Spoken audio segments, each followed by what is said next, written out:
It's time for Rabbi Minkowicz's Weekly Torah Lesson, a place where life's most difficult questions are answered. Here with his spiritual perspective and insight, Rabbi Minkowicz. Welcome to our weekly Torah thought. This week is Parshat Vayigash. The question we are going to be discussing today is, how can you be the ultimate optimist? So in this week's Torah portion, Parshat Vayigash, we are experiencing the most powerful union that takes place when the brothers who originally wanted to kill their brother Joseph eventually meet up face to face with Joseph, and here takes the most dramatic emotional encounter. The brothers, now that Joseph reveals himself to them, they're embarrassed, they're nervous, they're sad, mixed emotions. Joseph realizes that, and Joseph says to them as follows. He addresses the issue head on. And he says, "Dear brothers, there's no reason for you to be sad or afraid. Because you think that you're the ones that try to kill me, that sold me, and that you are the reason why I am down here." So Joseph says to his brothers, "You're mistaken.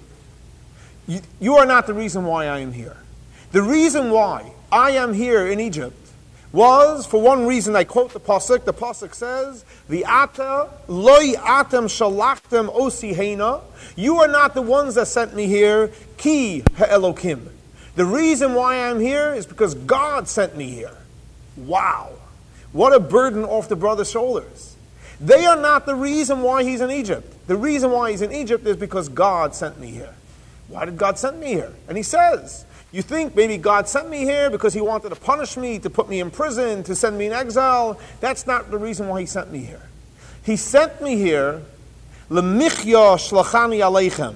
As the Pasuk says, God sent me here to provide sustenance for you and for the entire Egyptian nation and for all the countries around there. Let's look at the profound, optimistic attitude that Joseph had. Joseph viewed all his challenges, all his troubles, not as challenges. It was all God orchestrating a plan for Joseph's destiny to be able to supply food for his family in the times and the years of the famine, and for the Egyptian community and for the countries around there.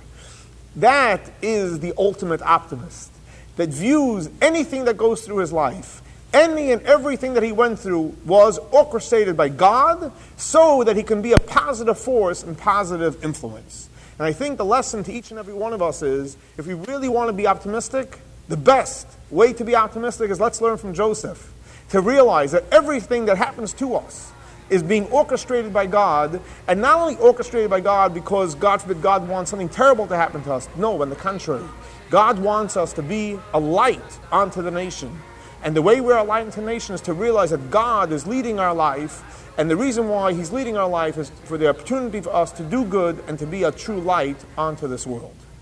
I'd like to dedicate this week's shir to Eliyahu ben Yosef, who passed away this week, and may his soul be elevated by the dedication of this week's shir to his memory. I'd like to thank you all for joining this week's Torah Thought. Please join us Thursday at 11 o'clock. Nechamie gives a shir in the Parsha. Thursday evening we have a shir in Kabbalah of the teachings of Arizal at 7 o'clock.